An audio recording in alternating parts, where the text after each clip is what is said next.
about step one. We're in the chapter More About Alcoholism on page 30. And there are four books that were extremely influential in the writing and the formation of the big book of Alcoholics Anonymous.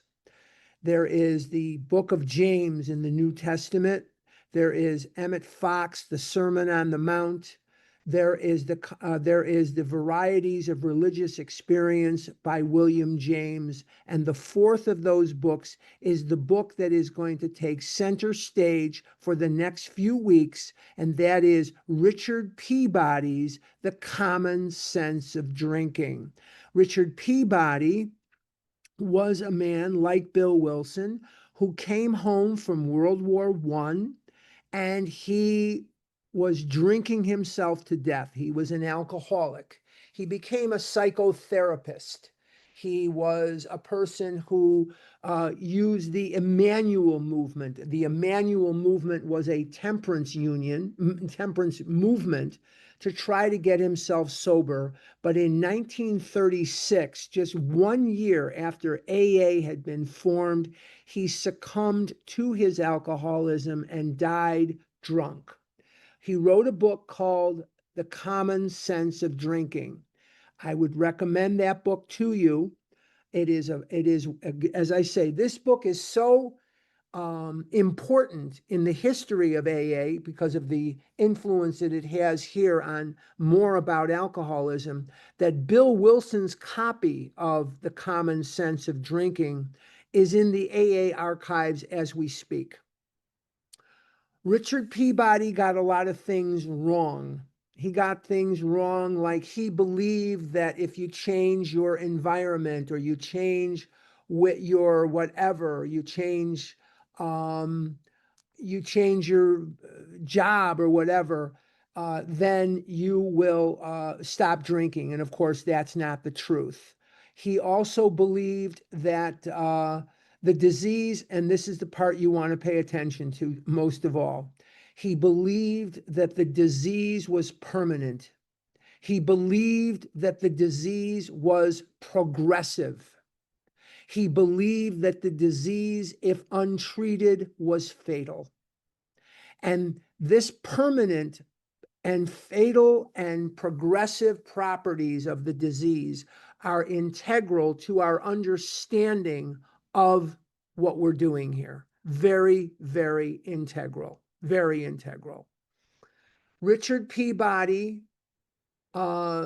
his work is going to come through in this chapter very much. Heavy, heavy influence on this in this chapter. The original title that Bill Wilson wanted for this chapter was More Truth About Alcoholism, but they made him yank that word out of there by saying, Bill, that sounds a little bit like we're experts in the field of alcoholism, and indeed we are not. It makes us sound like we think we're experts. And Bill Wilson said, you know what? That makes sense to me. So the title of the chapter as it sits today and as it will sit forever is More About Alcoholism. Let's go to page 30. And this is going to be the last of the chapters that is going to concern itself with step one. Most of us have been unwilling to admit we were real alcoholics. No person likes to think he is bodily and mentally different from his fellows. Let's just halt the proceedings right there. It's the thing about the ego is very strange. The ego has three jobs, as I've told you. The three jobs of the ego are: make me right. Make me feel good right now. That's why we binge. We get these feelings that, we're hungry, or we get this feeling of withdrawal from the food. And that ego says, I need to feel good right now. Tomorrow I'll stay on my diet, but I need to feel good right now. And that's why, that's not why, but it's one of the reasons we pick up the food. And the other thing that the ego does is make me different from everybody else. And yet, when we are told that we are different than everybody else, we react very strangely insofar as we go to, no, I'm like everybody else, even though we're really not. And that's just funny about how we're put together. Therefore, it is not surprising that our drinking careers have been characterized by countless vain attempts to prove we could drink like other people. And this is something that we do with food. One of the things that I was told as a child is not different from anything you were told as a child. If you push yourself away from the table, everything will be okay. If you just use a little discipline, everything will be okay. You just use a little willpower, everything will be okay. And so I just look at this line and I say, countless vain attempts to prove we could drink like other people comes from this idea that was in us as children, that people said, you're just like everybody else, just use a little willpower, use a little discipline. And the truth of the matter is, I'm not like everybody else. I have an allergy of the body that compels me to eat foods once I've introduced them into my body against my will. I can't even stop the craving, and I have a mind that just won't leave it alone. I have a mind that won't leave it alone and a body that won't tolerate it without setting up the craving, making me different from other people. But thank God I'm the same as you.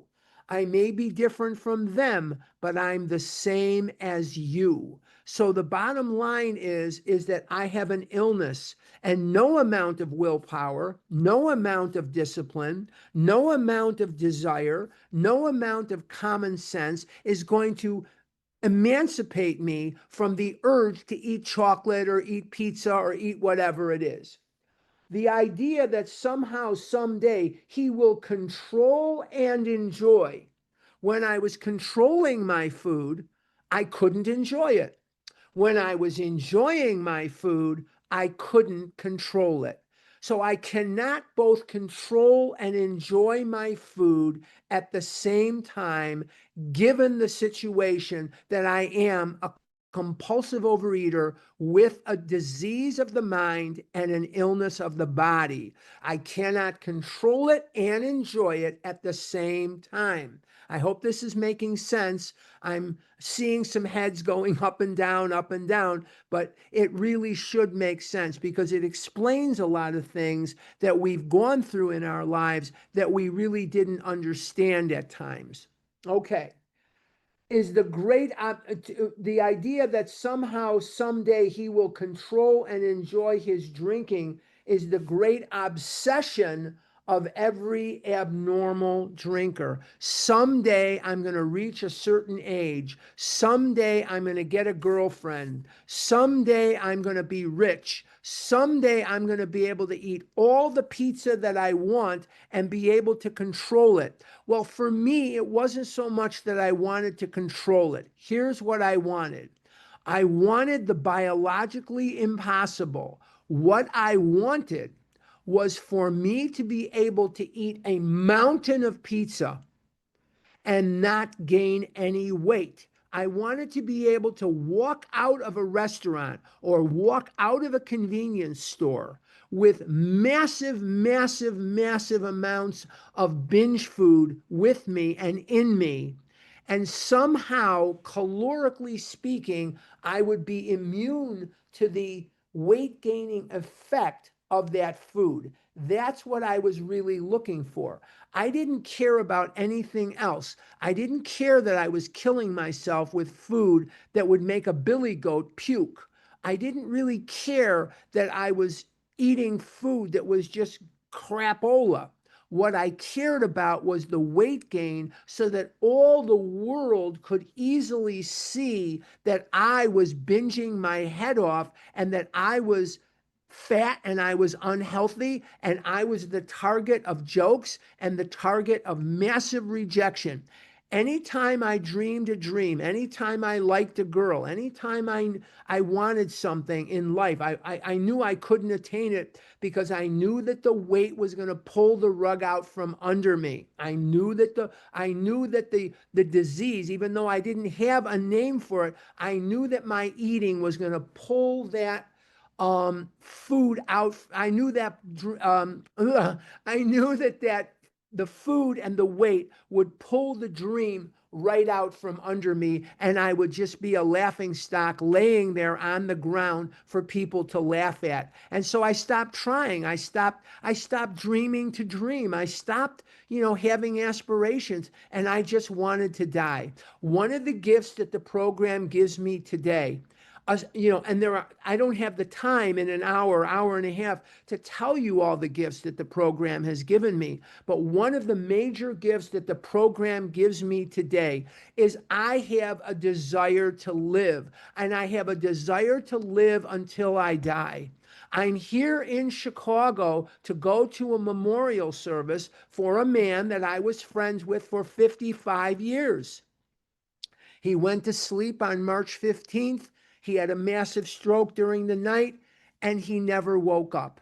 If that happens to me, I want you to know that because of this program, because of all of you, and mostly because of God, I have lived a life that was emancipated from the food. I lived a life apart from the slavery, the servitude, and the whip of the food. And so that whatever happens to me in my life, and we are all going to die, but I want to go on record today. I want to go on record now as saying, I have lived. Did I go all the places I wanted to go? No.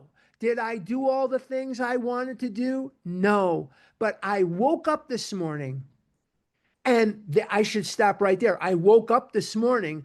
I was born here, 71 years ago, and doctors have been signing my death warrant for many, many, many years. But I woke up this morning, and I did not have to feel guilty or shame ridden or guilt ridden about the food I ate yesterday or the places I went yesterday, like the pizzeria or the candy or the convenience store or the resale shop for all the donuts and the crap. I don't have to worry about who saw me lying or who saw me telling somebody something that wasn't true, because I wanted you to like me. I wanted you not to abandon me. So if you were a Democrat, I was a Democrat. If you were a Republican, I was a Republican. If you liked red, I liked red. Now I am the person that God intended me to be. And it is the most emancipating, it is the most free, it is the most wonderful life I could ever have imagined.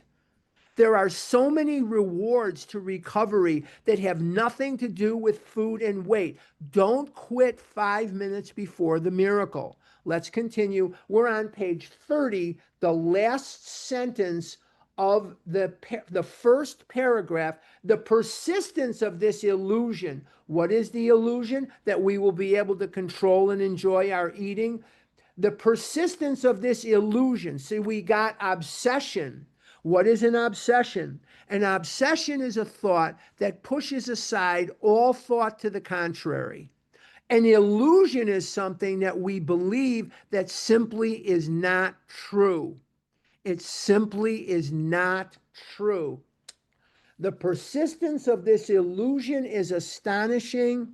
Many pursue it to the gates of insanity or death. I wasn't knocking on the door of death. I was trying to kick the door in. I was 335 pounds as a senior in high school. I was 600 pounds by the time I graduated college, and I got up to 700 pounds. And I was kicking in that door. I got a picture recently of a friend of mine at his bar mitzvah in 1967. And you can see I'm 4 times the size of any of these other kids. I'm 4 times their size. And it just hurts me to see the picture. And I tell myself in the picture, You are going to go through great pain, but you are going to make it to at least 71. And I wouldn't have believed in 1967 if somebody would have told me you're going to live to be 71 years old. I never would have believed it because the doctor told me all the time you're going to die. They would tell my mother he's going to die. They would tell my father he's going to die. They would tell anybody that would listen that Harlan is going to die. So you start to believe it and you start to give up on yourself. You start to say, okay, as long as I'm going to die, F it, just kill me, and that's the end of it. And today, I desperately want to live. I want to live. I want to stand in the sunlight. We learned that we had to fully concede to our innermost selves that we were alcoholics. This is the first step in recovery. Let's stop right there for just a minute. When we got done with the doctor's opinion weeks and weeks ago, I told you at the end of the chapter that the depth at which you accept the doctor's opinion will mark the urgency with which you will work the rest of the steps. This is exactly the same thing. Where you see people like me binging and binging and binging and binging, and they'll go periods of time where they're on a diet, but they're not really in recovery. There's a huge chasm between dieting with group support and being in recovery. And that's where you see a lot of people today that they'll come on and they'll say, I'm Fred, I'm Mary, I'm whatever, I'm whatever I am, and I'm a chronic relapser. Some people like that. They like to be thought of as chronic relapsers. They enjoy that. It gives them self-pity. It means people have to feel sorry for them, and it means people have to make exceptions for them, and so on and so forth. Some people really like that. But there are also people that don't really understand that you have to accept step one, not here in your brain. Here in your brain is not where step one lives. It lives here in the heart. It lives in the heart of all of us.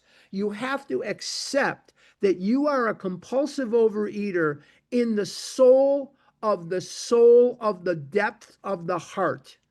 In Yiddish, it's your neshama, your spirit, your holiness.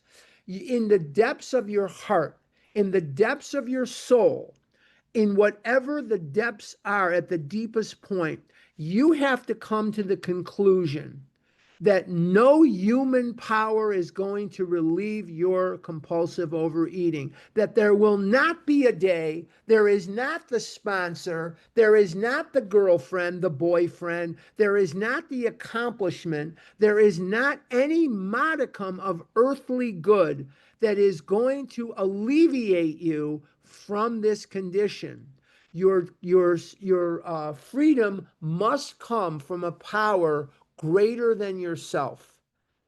You have to be willing to believe or believe that there is a power greater than yourself. You do not have to call that force God. You do not have to be in a particular religion. You do not have to believe in religion at all, at any level. You do not have to believe any of this. What I will say to you is this, that there is a power greater than myself. And what that is personal to me, and what your God is or your power greater than yourself. You know, there's people out there, they don't believe in a religious deity. They use love and beauty and justice and all these various things. For me, my God is a different God than that. My God is the God of my people. But there is no shortage of different ideals as to what God is and what God is not. But here's the encouraging part. It doesn't matter. It doesn't matter whether your God is the God of a religion. It doesn't matter whether your God is the God of no religion. All that's required is not belief in God, it is a willingness to believe that there is a power greater than yourself. We're going to talk a lot more about that at the end of this chapter. We're going to talk a lot more about that as we head into chapter 4, We Agnostics, which will not be today. Let's go back to page 30. Let's go back to page 30. We learned that second paragraph, we learned that we had to fully concede to our innermost selves that we were alcoholics. This is the first step in recovery. Now, we've already had the word illusion, which is a false image. Now we're going to see delusion, the delusion that we are like other people, or presently maybe, has to be smashed. Now, here is the thing I'm going to tell you. This is my experience. You can do with this as you see fit. The only one that can help you smash the idea that you are not like other people is you. I'm going to say that again. The only person in the world that can smash the delusion that you are like other people or will be like them one day is you. And how do I get to that conclusion?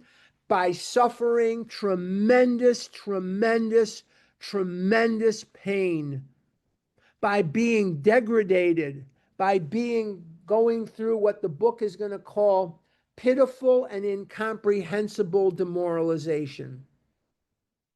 I went on my first date with a girl. I was 35 years old. This disease emasculated me physically. It emasculated me emotionally. This disease ripped from me any shred of decency, any shred of positivity, any shred of life that I should have been entitled to by being born. I could never walk the streets without being an object of ridicule. Children would laugh at me. People would laugh at me. I was an object of ridicule. I wasn't put on this earth to be laughed at, and I wasn't put on this earth to be the butt of jokes. How I survived, I do not know. Why I survived is to serve God. But how I survived is unknown to me. I just do not know. Nothing about my life fit into the norm. Let's continue. We alcoholics are men and women who have lost the ability to control. Oh, wait a minute. Sorry.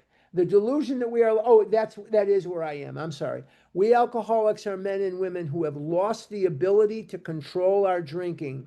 We know that no real alcoholic ever recovers control. So this is something that is very important, and that's why I'm stopping here. Peabody understood that the illness of alcoholism was not something that goes away at some point. And this is where you're going to see people who have long periods of abstinence, long periods of something, and all of a sudden there they are out again because they feel that somehow, some way, the disease has lifted. It not only doesn't lift, it never stops getting worse. It never stops getting worse. This is a very important concept to conceptualize in your brain, in your heart, in your neshama, in your guts. That there is no point, even though it may feel that way, even though it may look that way, even though you may try to convince yourself that it has gone, it's not true. The disease, once it's in you at birth, once it's in you, whatever, it does not go away. It is worse today than it was yesterday.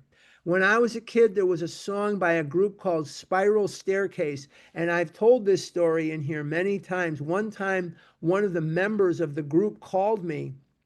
He was so excited that I talked about their song, and they wrote a song, or they sang a song. I don't know that they wrote it, I don't know that they wrote it, but they sang a song, I love you more today than yesterday, but not as much as tomorrow.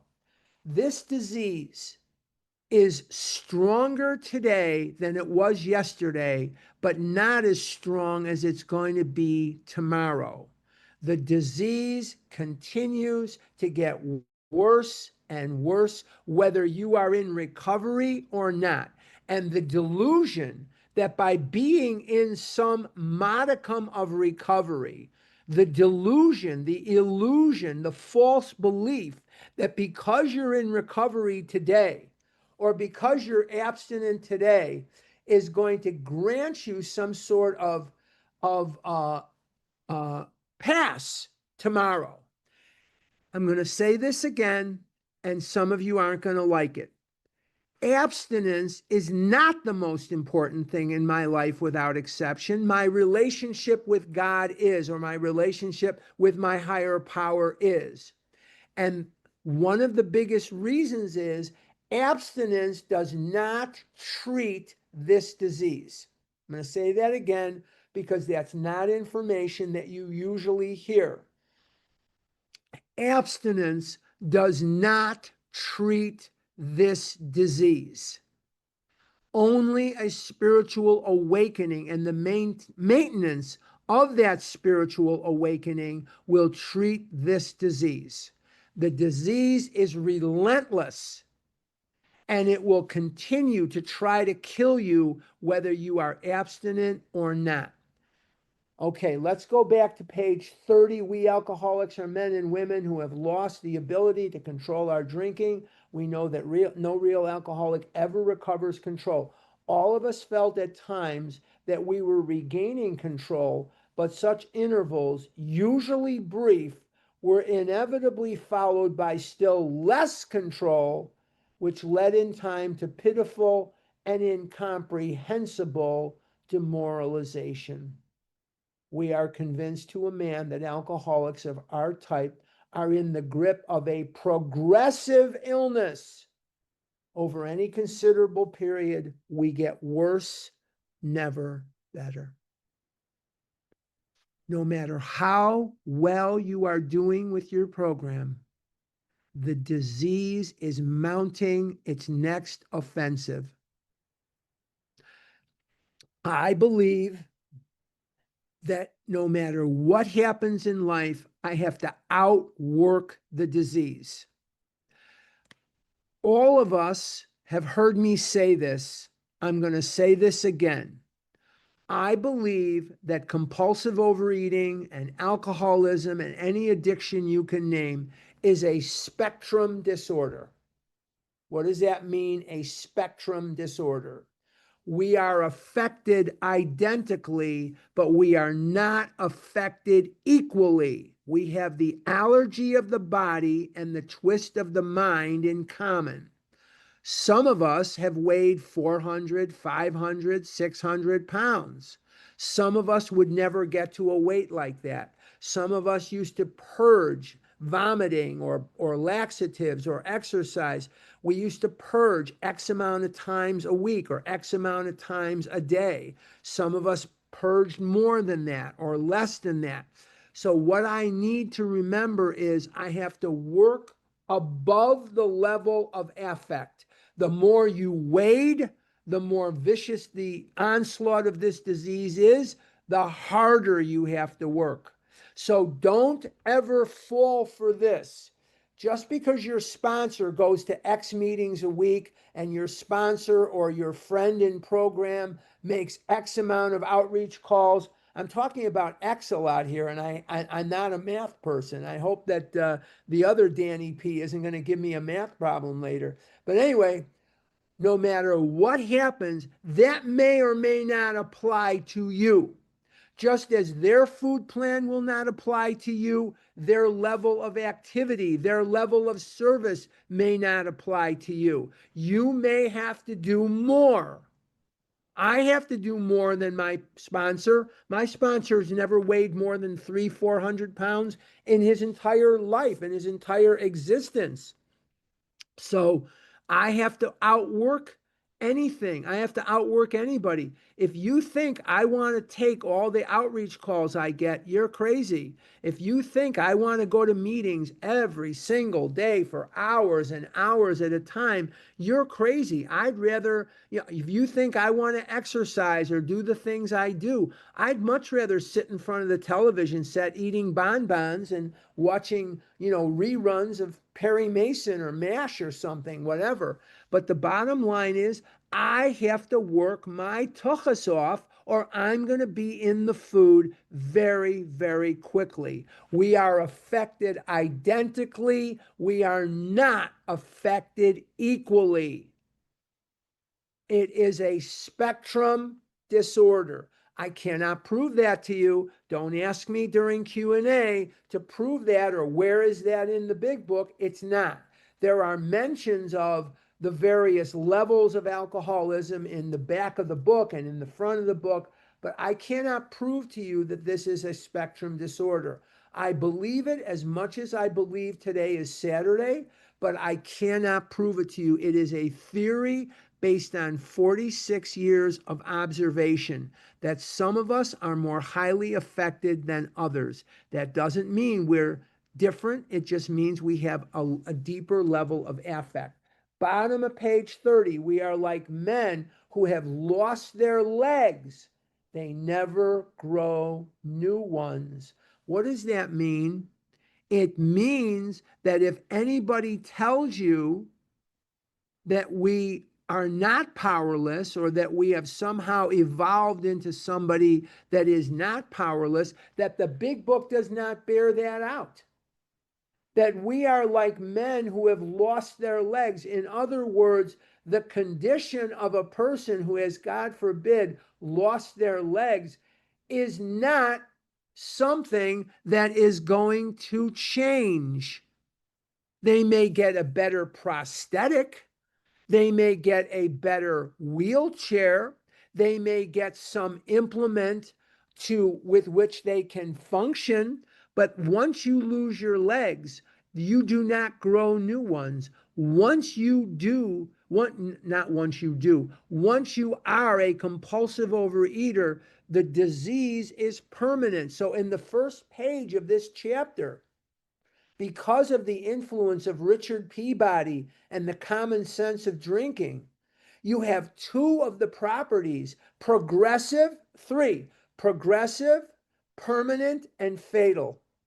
I like my friend Craig's description. Craig lives in Oklahoma, and he lives in Oklahoma, and he says it's the three P's: permanent, progressive, and fatal. He puts the fatal in there. But Craig is a card. He's a character, and he has me rolling on the floor a lot of times. He is just an absolute character. Permanent, progressive, and fatal. Don't ever forget that. You could write it down and forget it in 2 seconds. There's only one way to remember permanent, progressive, and fatal, or permanent, progressive, and fatal. There's only one way to remember it, because most of you will have forgotten it 3 minutes after this session is over. The only way to retain that information is to teach that information to others. In other words, to sponsor.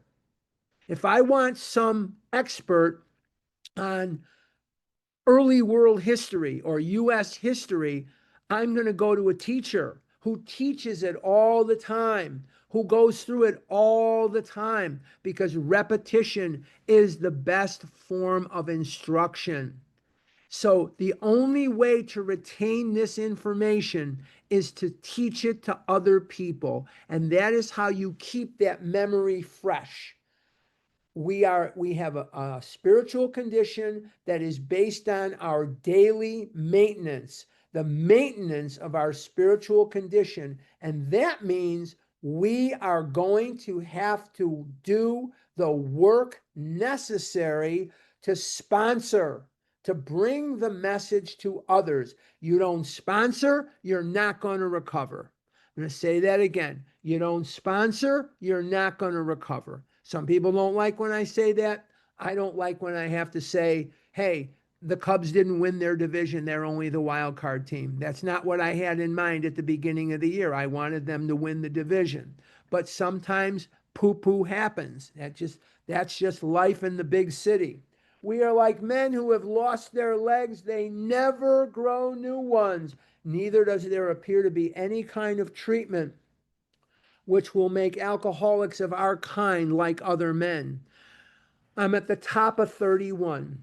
We've tried every imaginable remedy. In some instances, there has been brief recovery followed always. Please make sure you highlight, underline, illuminate, remember, teach it to others. The word always, not some of the time, not most of the time, not probably, not possibly, but always by a still worse relapse.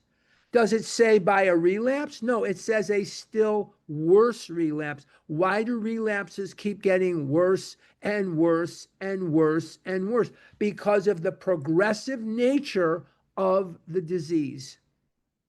The way I would binge today was not the way I binged when I was 9, not the way I would have binged when I was 7. It took less food to get me high as a kite when I was 7 than it does now. Now I could do a lot of damage because I've got a credit card, I've got a debit card, I walk around with like $7 in cash. I'm telling you, I used to think people were, my wife, when I was married, my wife would walk around with like $8. And I'd say to her, why do you walk around with so little cash? And she'd say, I never use cash. The only time she used cash is when she went to a meeting. And she'd say, I don't use cash. Now I can clearly tell you, I don't either. I make my donations with a credit card to OA and so on. I might have the same $8 in my wallet that I had 5 years ago. I don't think I've used cash in years. But anyway, the bottom line is I could really do some damage because I can afford more Oreos, more Reese's peanut butter cups than I could afford, years ago. There is no such thing, I'm at the top of 31. There is no such thing as making a normal drinker out of an alcoholic. Science may one day accomplish this, but it hasn't done so yet. Science lies to you. Take this drug, you'll be just like everybody else. Take this drug and you'll enjoy all your favorite foods. Take this drug, have this surgery, do this thing, and you'll be able to eat pizza and French fries just like your friends. I've had an opportunity over the last few days. I got here Wednesday at noon, and I'm here now. It's Saturday, and I've had an opportunity to. Yesterday, I had lunch with Larry Kay. Most of you who are on Vision, you know Larry. And I had lunch the day before with a program person. But I've had meals now with people that are not in program.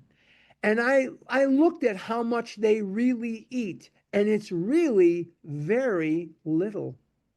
It's really very little. So don't tell me that you want to eat like other people. I don't believe that's true.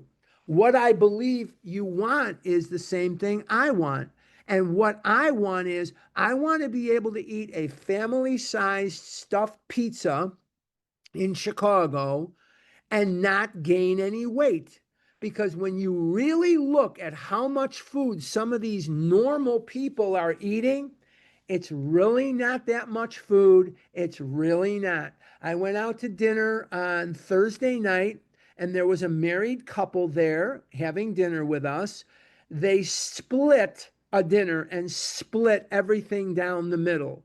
And let me tell you, there was more food left on the plate when we left than there was imaginable, because each ate very, very little of the food.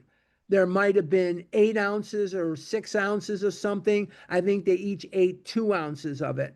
And it just doesn't mean anything to them. It just doesn't. But science is going to tell you, take my drug, do this surgery, stand on your head, go to this class, and you'll be they say it in all the commercials. You'll be able to enjoy your favorite foods. And here's Carol Merrill. Not only is she standing in front of door number 3, but she's now going to eat all her favorite foods and not gain weight. In what universe is this possible? Not the one we're living in, not us. Page 31. Despite all we can say, many who are real alcoholics are not going to believe they are in that class. And that's sadly what we see a lot of today. We come to meetings and we say we're compulsive overeaters. We act like we think we're compulsive overeaters, but deep down, we have not accepted that reality just yet. Are not going to believe they are in that class. By every form of self-deception and experimentation, they will try to prove themselves exceptions to the rule, therefore non-alcoholic. If anyone who is showing inability to control his drinking can do the right about face and drink like a gentleman, our hats are off to him. Heaven knows we have tried hard enough and long enough to drink like other people. I've tried to eat like other people. I've been trying it since I was 3. I've been failing at it since I was 3. The only time I can eat like a normal person is when I'm working my program. And even then, I don't have to have they don't have to have the precautions that I do. They don't have the physical allergies. So if they eat 4 French fries, they don't eat 5. If they have a half a bagel that they split with their wife, neither one finishes the half a bagel. I don't understand that. I don't understand what it's like not to finish a half a bagel. Are you kidding me? Seriously? Is this like Candid Camera? Where's the camera? Whoa. Where's the camera? And all the young people are going, what the hell's Candid Camera? It is what it sounds like. It's a show that was on during the 60s with Alan Funk, and they used to put a hidden camera and they'd ask you questions or they'd play a trick on you. I'm thinking, where's the camera? They had a bagel, the husband and the wife. They had a bagel, so they cut it in half, the bagel. And neither one of them finished their half of a bagel. I don't understand that. I don't get that. Page 31. Here are some of the methods we've tried. Drinking beer only. Limiting the number of drinks, never drinking alone, never drinking in the morning, drinking only at home, never having it in the house, never drinking during business hours, drinking only at parties, switching from scotch to brandy, drinking only natural wines, agreeing to resign if ever drunk on the job, taking a trip, not taking a trip, swearing off forever, with and without a solemn oath, taking more physical exercise, reading inspirational books, going to health farms and sanitariums, accepting voluntary commitment to asylums. We could increase the list ad infinitum. And you hear this every day. Now, you used to hear more weird stuff when I was new in program. When I was new in program, I came in 79. But by the early 80s, everything Asian was in vogue. And one of the things was acupuncture. Acupuncture was going to be the new cure-all for the world. And in the early 80s, people were running to acupuncturists and getting their ears punctured so that they could pull their ear like Carol Burnett did at the end of her show. And she'd signal to her grandmother, hello, grandma. And they would pull their ear and the urge to eat would leave them. I think most of them forgot a couple of times about pulling their ear because it didn't seem to work. And then there was the craze of go get your jaws wired together. And there were people that died because they would vomit not deliberately, but they would vomit, and they choked to death because their jaws were wired together and there was no place for the vomit to go. And then there was the get the urine of pregnant women shot up your butt. And people would actually pay big money to go to a doctor, and they would take a syringe and fill it up with the urine. Could you imagine someone else's pee? Now, this is the insanity of what this is. Listen to this. They're going to put someone else's pee, not in a toilet, they're going to put it in you. They're going to shoot it in your butt. And there wasn't dozens of people that did this. There were hundreds of thousands of people that did this, millions of people that went and did this. Look at the fen-phen and all the other stuff and all the drugs that we tried. You know, you'd have to check off, is there any heart disease in your family? No, no heart disease. Most of us had heart disease up and down the family like you wouldn't believe. And yet there we were, you know, and there's people signing up for that. I didn't do fen-phen, I didn't do that, but lots of the people I went to meetings with sure did. And I was prescribed amphetamines by a doctor when I was 9, 10, 14, and 15. I was on diet pills like you wouldn't believe. And we went and we did that. I did amphetamines prescribed by a doctor. Some of the things that we did were absolutely ridiculous, and some of the things we did made kind of made sense. But none of them worked. None of them worked because it's a disease of the mind and a disease of the body. And only a spiritual awakening will alleviate that disease temporarily. Our recovery is based on the efforts we make to achieve a spiritual awakening, the condition of our spiritual awakening. You have to work at this every day. And if you don't work at this every day, you will eat. I'm not telling you something that I made up. I wish I could tell you, look, go eat pizza, go eat ice cream. And if you get this flavor, get this flavor, and I'll recommend the brand, you'll be just fine. I wish I could tell you that. I can't. Not in honesty, I can't. Bottom of 31. We do not like to pronounce any individual as alcoholic, but you can quickly diagnose yourself. Step over to the nearest bar room and try some controlled drinking. Try to drink and stop abruptly. Try it more than once. It will not take long for you to decide if you are honest with yourself about it. It may be worth a bad case of jitters if you get a full knowledge of your condition. Not too often, because I only sponsor men that have at least 100 to 150 pounds to lose, at least. One of these guys looks like a Swedish god. I don't know what he's doing over there, but man, it seems to, man, if I look like this guy, I wouldn't be alone here in this hotel over here, I'll tell you. Even though he's wearing a Yankee hat, which is as despicable as it gets. I mean, if you don't hate the Yankees, there's something wrong with you. But the bottom line is that there are people that will call me, not that I don't sponsor them, but they will call me and they'll say, I just don't know if I'm a compulsive overeater. And sometimes if I suggest maybe they are, they'll say they're not. And if I suggest maybe they're not, they'll say they are. You know, they kind of go the opposite way.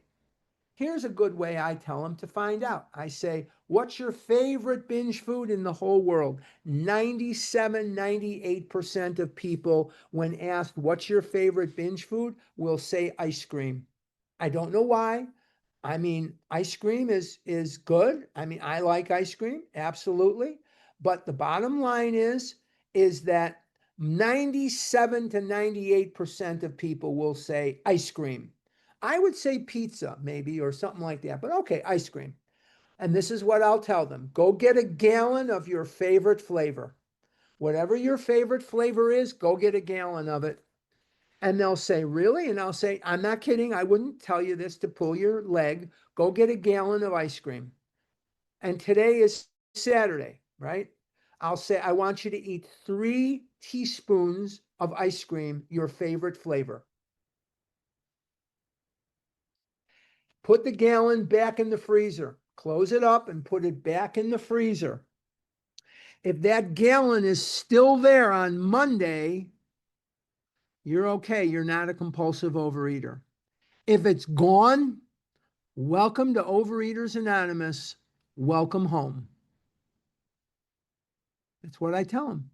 Get your favorite flavor, whatever you love the most, 3 tablespoons, no more and no less. 3 tablespoons in the freezer.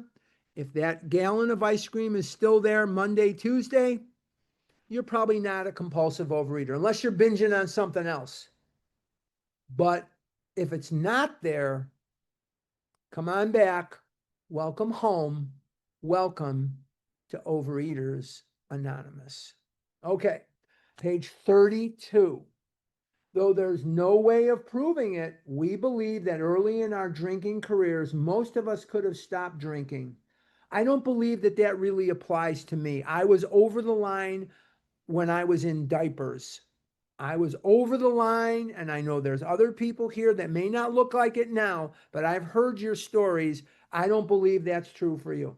Most of us could have stopped drinking, but the difficulty is that few alcoholics have enough desire to stop while there is yet time.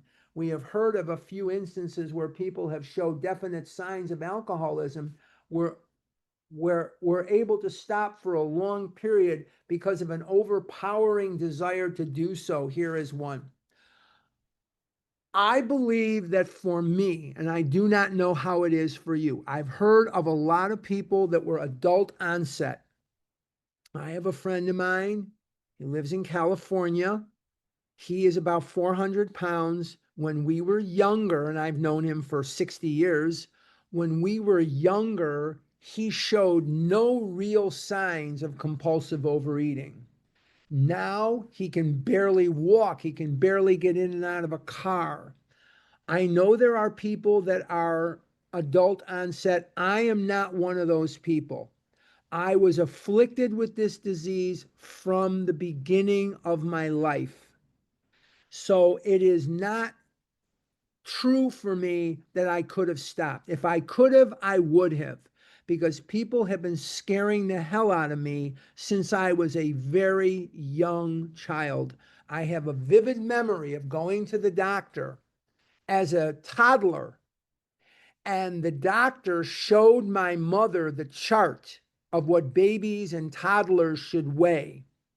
My weight was so far off the chart that the doctor was screaming at my mother. Why are you letting him eat cookies? Why are you letting him eat this? Why are you letting him eat that?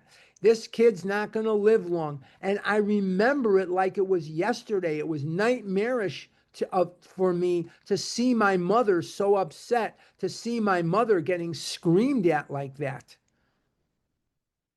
And I couldn't stop. And the doctor would scream at me. And all it would do was make me eat more, because the only thing I knew to do to make myself feel any better was to eat yet more food.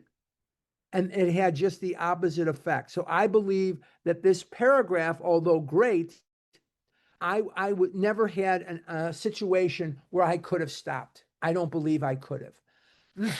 What did we learn today? What did we accomplish today? We accomplished a lot. We accomplished the idea that this disease is more than what we thought at the beginning, that if I just lose weight, everything will be okay. Not the case. The disease is permanent. The disease is progressive. It gets worse over time, whether we are in recovery or not. And the disease, if untreated, is fatal. Permanent, progressive, and fatal. And the disease will continue its progression whether I am in abstinence or not. Abstinence does not treat the disease. Only a spiritual awakening will treat this disease. That there is this illusion, this delusion that somehow, someday, I will be like other people. No, I will not. No, I will not. No. And neither will you. If you are a compulsive overeater, you are like a man who has lost his legs. You will never grow new ones. Why do you think we say at the beginning of every time we speak in meeting, "Hi, I'm Harlan. I'm a compulsive overeater"? Why do you think we say that? Is that because Carol needs to know that I'm a compulsive overeater, or that Danny needs to know I'm a compulsive overeater, or Johan needs to know I'm a compulsive overeater, or Tony? No. And so I know that I'm reminded every single time I speak in a meeting, "Hi, I'm Harlan. I'm a compulsive overeater," because the only one that needs to know is me. You don't need to know I'm a compulsive overeater. What do you care? I mean, in the final analysis, your life goes on, right? I mean, what do you give a damn? If I am, if I'm not, whatever it is, who cares, right? Nobody cares. I have to remember that I'm a compulsive overeater because I have a built-in forgetter. I have a built-in forgetter. And the forgetter is going to say to me, "You're not a compulsive overeater. You didn't have male appendage, and you whatever. That was then. This is now. Now you're fine. Now you're fantastic. Now you're groovy. Now everything's beautiful. Everything's beautiful." Okay? I need to remind myself on an every single day basis that I am a compulsive overeater, that I have a disease of the mind and a disease of the body, and that it never goes away and it doesn't stay the same. It is permanent, it is progressive, it is fatal. I can't say that enough times to make you remember. There's only one person on the face of this earth that can say that enough times so that you will remember that you are a compulsive overeater, and that person is you. You have to teach this to other people. You have to sponsor. You have to be the person that is teaching this to others. And unless you are going to teach this to other people, you will not remember. Now, speaking of remembering, I need somebody to do me a huge favor. If you're coming next Saturday, I don't have a pen. I don't have my calendar. Could you remember that we're on page 32, beginning with a man of 30? We're on page 32, a man of 30. I can't believe I don't have a pen. I always put pens in my suitcase, but unfortunately, I yanked them out and I didn't put them back so I could write something down. And I always take scratch paper with me when I travel, and I didn't do it. So I'm a putz. So if you could remember that we're on page 32, a man of 30, I would appreciate it for next Saturday. I'll probably remember, but if you could back me up, I will be eternally grateful. Okay, let's open it up for questions and answers. And let's do that by turning the meeting over to somebody. I think Sue L. Sue L., let's turn it over to you and let's go to questions and answers.